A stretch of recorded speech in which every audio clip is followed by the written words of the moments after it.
السلام علیکم. وعلیکم السلام ورحمۃ اللہ وبرکاتہ. جی کہاں سے؟ انا محمد من المنگلور. ہاں آپ بولیں اردو میں انگریزی میں. کہاں؟ بنگلور سے. جی ہاں کیا پوچھنا ہے آپ کو؟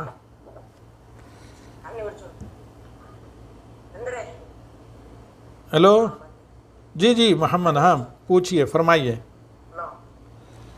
جی جی ڈاکٹر مرتضی بن بخش کے بارے میں آپ کو کیا رائے؟ یہ انشاءاللہ آپ میسج بھیج دیں، میں بعد میں بتاتا ہوں. اس میں شک نہیں کہ ان کے بہت سے اچھے دروس ہیں عقیدہ وغیرہ سے متعلق، ان سے استفادہ کیا جا سکتا ہے. لیکن بیسکلی ان کا شعبہ طب ہے، وہ دعات میں سے ایک داعی ہیں اور کافی قابل قدر ان کی کوشش ہیں عقیدے کے سلسلے میں. اپریسیٹ کیا جانا چاہیے. آپ ان سے استفادہ کر سکتے ہیں. وہ دعات میں سے ہیں. بیسکلی ان کا فیلڈ جو ہے میڈیکل ہے. تو فتویٰ جہاں آپ کو لینا ہو، فتویٰ اسی کسی سے لیں جو اوتھینٹک اسکالر ہو اسلامیات کا.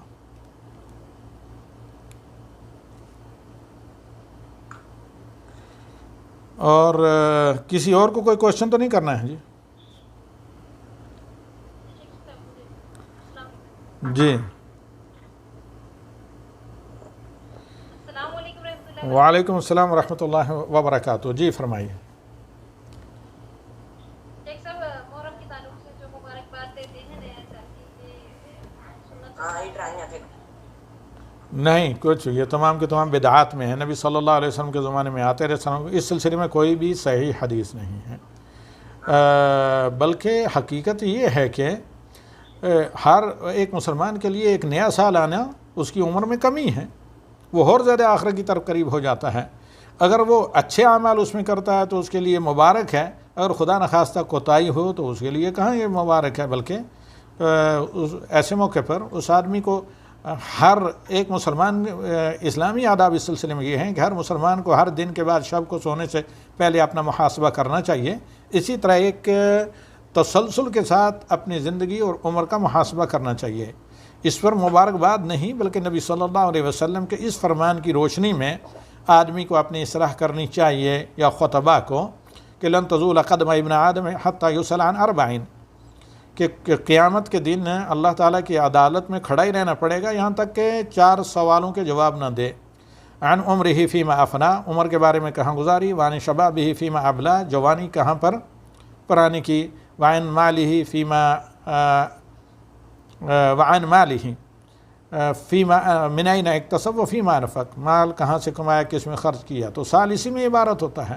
اگر ان 4 آؤٹ شدہ سوالوں پر بندہ اتر جاتا ہے صحیح تو وہ کامیاب ہے. اس کے لیے کوئی مبارکباد دے یا نہ دے مبارک ہے. اور اس لیے مبارکباد دینا درست نہیں کہ آپ نہیں جانتے کہ بھائی سامنے والے کا یہ سال کیسے گزرا ہے، کس چیز میں. آپ اس کو تعزیت کریں یا سوگ کریں یا مبارکباد دیں. تو لہذا اس آدمی کے لیے یہ تبھی مبارک ہے جب وہ برکت کے کام کریں. اور اس کے لیے مبارک ہرگز نہیں ہے جس نے یہ عمر کا حصہ اللہ کی معصیت نافرمانی میں گزارا ہو. شیخ صاحب میرا اور ایک سوال یہ تھا، کر سکتے ہیں اور ایک سوال؟ جی جی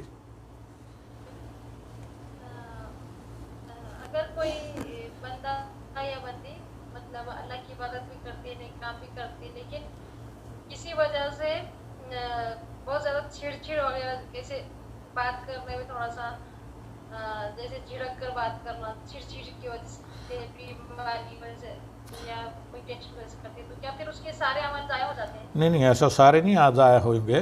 اس میں تفصیل طلب ہے جواب. اگر وہ آدمی بلا کسی عذر کے، اس کو اپنے اوپر کمانڈمنٹ ہے، اختیار ہے، لیکن اس کے باوجود اپنے پر قابو نہیں کرتا اور جان بوجھ کر دوسروں کے ساتھ بد اخلاقی سے پیش آتا ہے، اور تو ظاہر بات ہے ایسی صورت میں اس میں ظاہر اس بات کا امکان ہے کہ اس کے نیکیوں میں سے ان کو دیا جائے جن پر ظلم کیا ہے، جن کے ساتھ بد اخلاقی سے پیش آئے ہیں.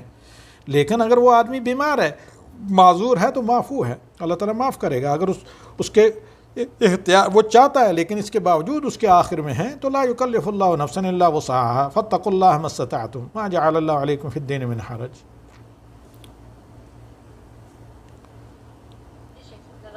تو اب میں اجازت چاہوں گا کسی اور کو. ناز یہاں پر کوئی نام ہے، کسی اور کو تو نہیں کچھ پوچھنا ہے؟ جی آپ لوگوں کے علاوہ ہاں رہا مسئلہ القلم کا، تو رہا مسئلہ القلم کے سوال و جواب انشاءاللہ کل ہی میں دوں گا، کیونکہ وقتی طور پر دیکھتے ہیں سوالات کو، اگر تھوڑے ہیں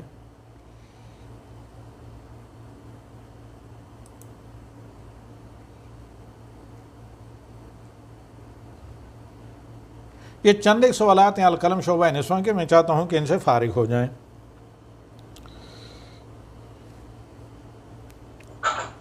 السلام علیکم شیخ صاحب۔ وعلیکم السلام ورحمۃ اللہ وبرکاتہ۔ جی کون؟ جی میں تنویر بول رہا ہوں پونا سے۔ جی تنویر بھائی فرمائیے۔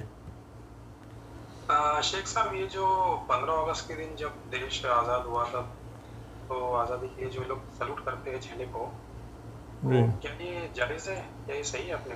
واللہ یہاں پر ہے تو کبار العلماء کا فتویٰ سعودی عرب میں آپ دیکھیں مل جائے گا، کیونکہ یہ جامد چیزیں ہیں، وہ کسی بھی ملک کا کیوں نہ ہو، مسلم و غیر مسلم سب برابر ہے۔ کسی مسلمان کو اللہ کے علاوہ کسی اور کے سامنے سلامی، یہ تمام چیزیں یہ ایک جامد، یعنی جس طرح وثن بت ہوتا ہے ایسے ہی ہے۔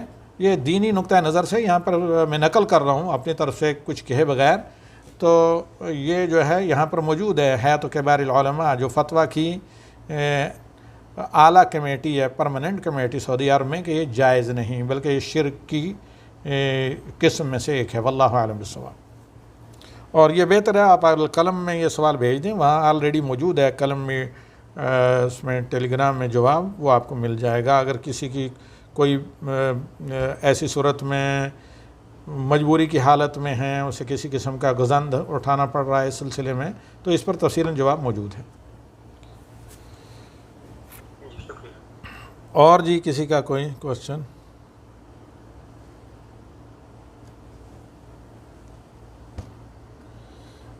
یہاں پر آپ سنیے برائے کرم القلم کے جو سوالات ہیں۔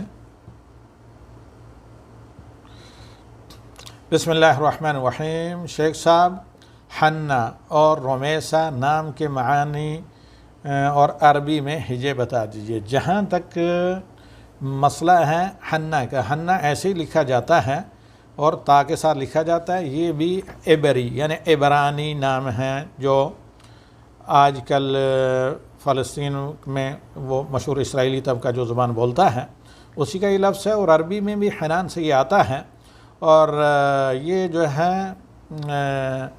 شفقت اور رافت وغیرہ کے معنی میں ہے۔ مبارک معنی میں یہ حضرت مریم علیہ السلام کی والدہ کا نام تھا۔ اچھا نام ہے، ایسے لکھا جاتا ہے اردو میں جہاں جیسا آپ نے لکھا ہے، اور آگے گول تا سے بھی اس کو لکھا جاتا ہے۔ اس کے بعد والا سوال ہے رومیسا۔ رومیسا کا جس طرح لکھا گیا ہے ایسے یہ نہیں ہوتا، الف کے ساتھ ہوتا ہے، معنی بڑا گڑبڑ ہوتا ہے۔ اس کا معنی ہوتا ہے دفن کرنا، اور اب جو لوگ کچھ لوگ رقص دیتے ہیں، اس کا معنی ہے قبر میں دفن کرنا یا قبر یا مقبور وغیرہ وغیرہ، یہ سین سے جو ہے۔ اب چونکہ دفن کرنا اس کا معنی ہوتا ہے، تو اب بعض جگہ یہ لوگوں کا نام عورتوں کا رکھا ہوا ہے، لڑکیوں کا، تو اب لوگ اس کا معنی یہ رہتے ہیں کہ بھئی پردے میں رکھنا وغیرہ، یعنی دفن سے پردے میں رکھنا معنی لیا جاتا ہے، یہ نام صحیح نہیں ہے۔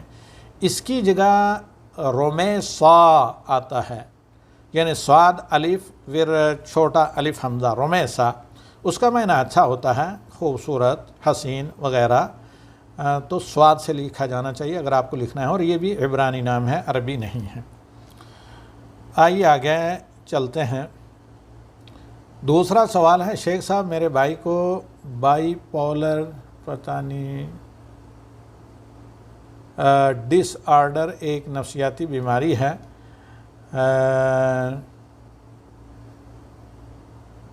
یعنی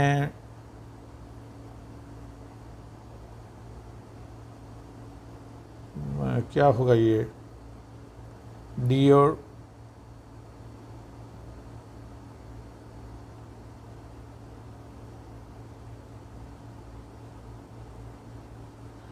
میں نہیں اس بیماری کو جانتا، جس کی وجہ سے ہم سب بہت پریشان رہتے ہیں۔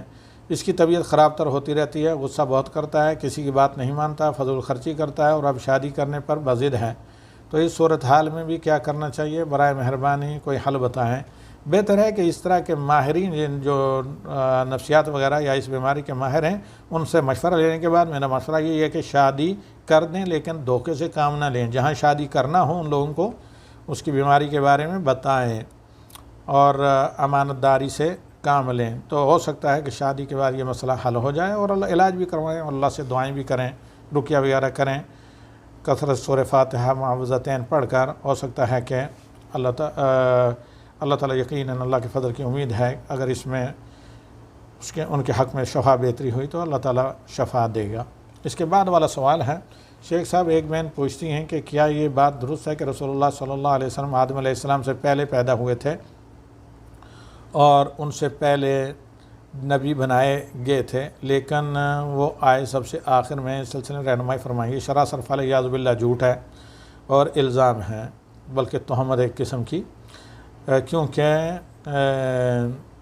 اللہ رب العالمین نے اللہ کے نبی صلی اللہ علیہ وسلم پر فرض کیا کہ آپ امت کو بتائیں۔ جیسے سورہ کہف آپ جمعہ کے دن تو پڑھتے ہی ہیں، اس کے آخر میں دیکھیے آپ صلی اللہ علیہ وسلم کو اللہ تعالیٰ نے کہا کہ قل انما انا بشر مثلکم یوحی الی وانما الہکم الہ واحد۔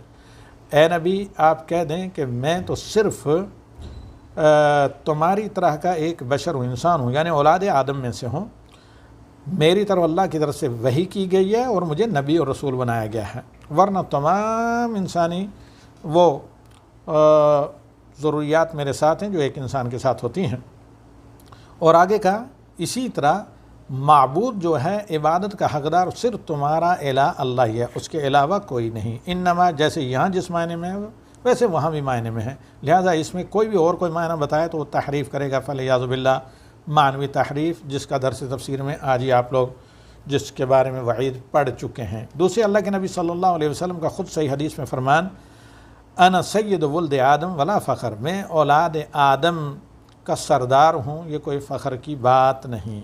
جب اولاد آدم کے سردار ہیں تو اولاد باپ سے پہلے کبھی نہیں آتی، ہمیشہ اولاد باپ کے بعد آتی ہے۔ تو یہ مدلل جواب آپ کو مل گیا ہے، اتنا کافی ہے۔ مزید تفصیل کے لیے اس سلسلے میں کتب موجود ہیں، ان سے استفادہ کیا جا سکتا ہے۔ اس کے بعد والا سوال ہے، شیخ صاحب کیا کرامات اور معجزات صرف پیغمبروں تک ہی تھے؟ صحابہ اور ولی اللہ کا کیا معاملہ ہے؟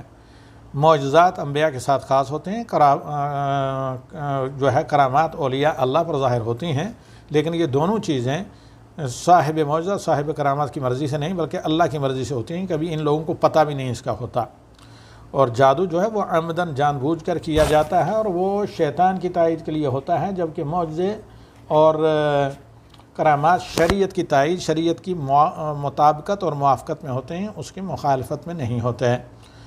اور صحابہ چونکہ اولیاء اللہ میں سر فہرست آتے ہیں انبیاء کے بعد، تو لہذا صحابہ اور دیگر جو اللہ تعالیٰ کی شریعت کے پابند ہوں، متبع شریعت ہوں، وہ تمام کے تمام مومنین اللہ کے ولی ہیں۔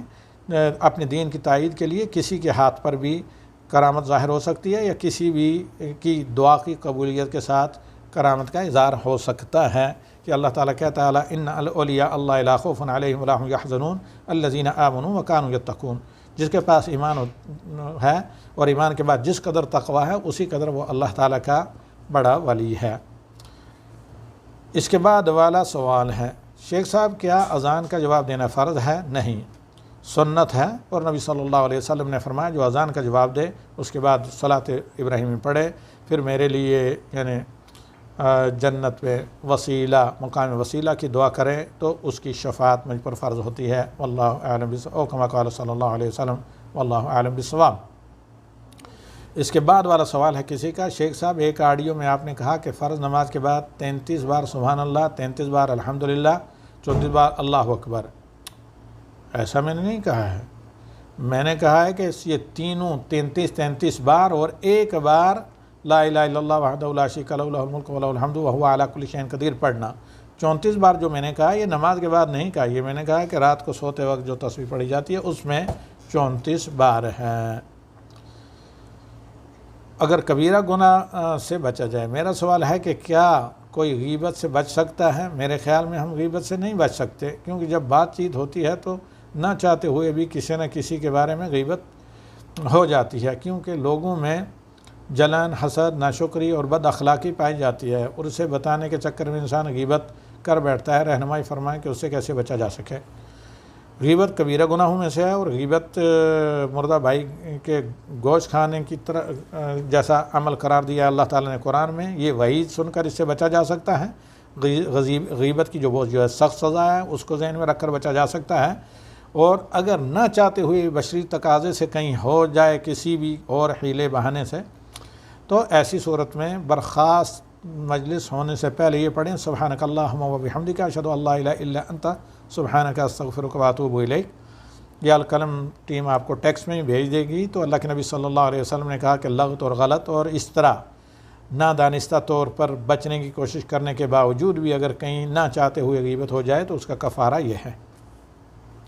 اس کے بعد والا سوال ہے، شیخ صاحب جب میری بچی بہت بیمار تھی تو میں نے مدرسہ کے بچوں کو کھانا کھلانے کی نیت کی تھی، کچھ مجبوری کی وجہ سے کھانا نہیں کھلا سکی۔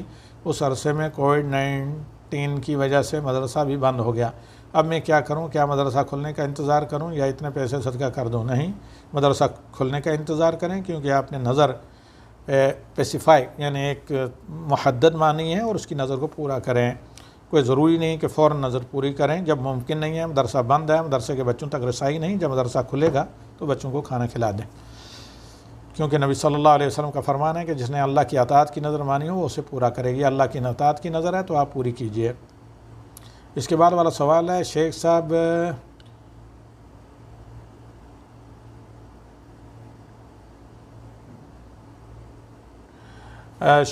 ترکی نعت خواں کی بہت مشہور نعت ہے یا نبی سلام علیکہ کر کے، جس کے بارے میں ہمارا تو یہ عقیدہ ہے کہ ہم مسجد نبوی میں حاضری دے کر روضہ رسول کے سامنے جا کر سلام کر سکتے ہیں۔ سوال یہ ہے کہ اس طرح کی نعتیں جو ہمیں سننے میں بہت اچھی لگتی ہیں، کیا ہم ان کو بآواز بلند گھر پر سن اور پڑھ سکتے ہیں؟ وضاحت فرمائیے۔ اگر اس میں استغاثہ نہیں ہے، اللہ کے ساتھ شرک نہیں ہے، صرف نبی صلی اللہ علیہ وسلم کی تعریف ہیں، یا نبی صلی اللہ علیہ وسلم کے صرف وہ مدح جو خوبیاں ان کے اندر پائی گئی ہیں ان کا اظہار ہے، اس میں غلو نہیں ہے، افراط و تفریق نہیں ہے وغیرہ، تو ایسی صورت میں کوئی حرج نہیں ہے۔ لیکن اگر اس میں استغاثہ ہے اور غلو ہے، نبی صلی اللہ علیہ وسلم کی حد سے اونچا بڑھایا گیا ہے، یا کہیں نبی صلی اللہ علیہ وسلم کے جو نبویانہ مقامات ہیں اس میں کوتاہی ہے، یا کہ میوزک وغیرہ ہے، تو ایسی صورت میں نہیں سن سکتے۔ اس کے بعد یہ ہے کہ شیخ صاحب کیا یہ بات درست ہے کہ رسول اللہ صلی اللہ علیہ وسلم آدم علیہ السلام سے پہلے پیدا ہوئے تھے اور ان سے پہلے ہی نبی بنا دیے گئے تھے؟ اس کا جواب اوپر میں دے چکا ہوں۔ شیخ صاحب میرا بیٹا 4 سال کا ہے اور اس کی ضدی عادت کی وجہ سے میرے شوہر اسے بہت مارتے ہیں، مجھ سے یہ دیکھا نہیں جاتا۔ پہلے میں انہیں بہت سمجھاتی تھی لیکن وہ نہیں مانتے، اب میرا ان سے کئی بار جھگڑا ہو جاتا ہے، کیا بچے کے لیے میرا ایسا رویہ درست ہے؟ ہر طبیعی ماں، حقیقی ماں ایسے ہی کرے گی، لیکن اگر وہ اس حد تک نہیں مارتے کہ جسے بچے کا کوئی جسمانی یا صحت وغیرہ کے نقصان کا ڈر ہے، تو ایسی صورت میں آپ شوہر کو سمجھائیں کہ بھئی بچے کو اس طریقے سے کسی بھی اعتبار سے مارنا درست نہیں۔ نبی صلی اللہ علیہ وسلم نے کبھی کسی خادم کو بھی نہیں مارا، زیادہ کبھی معمولی مسواک سے سرزنش کی ہے، تو اس لیے ان کو ذرا سمجھائیں، اللہ کا خوف دلائیں۔ لیکن اگر وہ صرف یعنی معمولی حد تک ڈانٹ ڈپٹ ہے تو پھر بہتر ہے کہ شوہر کے امور میں زیادہ جھگڑا کرنے کی حد تک آپ مداخلت نہ کریں۔ لیکن ہر ماں کی ایک فطرت ہے، کوئی بھی ماں ایسا کر سکتی ہے، اس لیے پریشان ہونے کی ضرورت نہیں۔ لیکن اس حد تک مسئلہ نہ پہنچے کہ دونوں میاں بیوی کا یعنی جو حقوق ہیں حقوق کی ادائیگی میں کوتاہی ہو۔ شیخ صاحب کیا 14 سال کا بچہ بیٹھ کر نماز پڑھ سکتا ہے؟ ادھر بتانا ٹانگوں میں درد، اگر اس قدر درد ہے کہ کھڑا ہونا اس کے لیے نقصان دہ ہے، باعث ضرر ہے اور ناممکن ہے، تو کوئی بھی پڑھ سکتا ہے، بچہ ہو یا اور بڑا آدمی ہو۔ اگر نہیں صرف آرام اور سہولت کے لیے تو پھر جائز نہیں، کیونکہ کھڑے ہونا رکن ہے۔ اس کے بعد والا سوال ہے، شیخ صاحب ہم نے 5 لاکھ روپے بچے کی شادی کے لیے بچا کر رکھے ہیں، اگر بینک میں جمع کروائیں تو سود لگتا ہے، اور اگر اپنے پاس رکھیں تو ہر سال اس پر زکوٰۃ کی صورت میں رقم آہستہ آہستہ ختم ہو جاتی ہے۔ اگر کسی رشتہ دار کو رقم جمع کروائیں تاکہ وہ کاروبار کر سکے تو رشتہ دار دھوکہ دیتے ہیں اور پیسہ نہ واپس کرنے کے لیے تعلق ختم کر لیتے ہیں۔ اگر ہم کسی کے پاس رقم امانتاً رکھواتے ہیں تو کیا ایسا کرنا ٹھیک ہے؟ امانتاً رکھائیں تو جب بھی آپ کو زکوٰۃ دینی پڑے گی، تو لہٰذا اس کے لیے نبی صلی اللہ علیہ وسلم کا بہتر حل ہے کہ اس کو آپ کسی نہ کسی طریقے سے جائز کاروبار میں استعمال کریں، اور اس سے زکوٰۃ بھی ادا ہوتی کی منافع سے، اور مزید اس میں کہیں لوگوں کی روٹی روزی کا سلسلہ بھی چلے گا، اس کے یعنی انویسٹمنٹ جب کیا جائے گا سرکولیشن کے نتیجے میں آپ کو اجر بھی ملے گا، اور ساتھ ہی ساتھ اگر کوئی امانت دار ہو تو قرض بھی دے سکتے ہیں، کیونکہ نبی صلی اللہ علیہ وسلم کی حدیث میں ہے کہ صدقے سے زیادہ اجر ہے قرض کا۔ الغرض ہے کہ اسے لیکن قرض دیں گے تو تب بھی آپ کو زکوٰۃ دینی پڑے گی۔ قرض چونکہ امانت دار ہی آدمی کو دیں گی، جب امانت دار آدمی کو قرض دیا جائے تو اس کی زکوٰۃ ظاہر بات ہے، امانت دار آدمی کے پاس قرض ہو جہاں سے ملنا ممکن ہو تو پھر بھی زکوٰۃ دی جانی پڑے گی۔ بہتر طریقہ ہے کہ اسے انویسٹمنٹ لگائیں، اسے کاروبار میں لگائیں۔ شیخ صاحب کیا محرم میں ہرے رنگ کے کپڑے بھی پہننا منع ہے؟ نہیں، اگر ضرورت ہو تو پہننا منع نہیں، لیکن خصوصیت کے ساتھ پہننا منع ہے۔ خصوصیت کے ساتھ کوئی بھی چیز آپ نہ پہنیں۔ یہاں پاکستان میں اہل تشیع تو کالے رنگ کے کپڑے پہنتے ہیں، ہرے نہیں، جبکہ اہل سنت سرخ رنگ اور شوخ رنگ کے پہننے سے گریز کرتے ہیں۔ تو کیا ان دنوں میں ہرے رنگ کے کپڑے پہننے سے بھی گریز کرنا چاہیے؟ کسی بھی قسم کے کپڑے آپ مخصوص نہ کریں، نارمل جو کپڑے پہنتے ہیں، خواتین برقع سیاہ لگاتی ہیں تو وہ لگا سکتی ہیں، نارمل جو کپڑے پہنتے ہیں وہ اس میں بھی پہنیں۔ اسی پر اکتفا کرتے ہیں۔ القلم شعبہ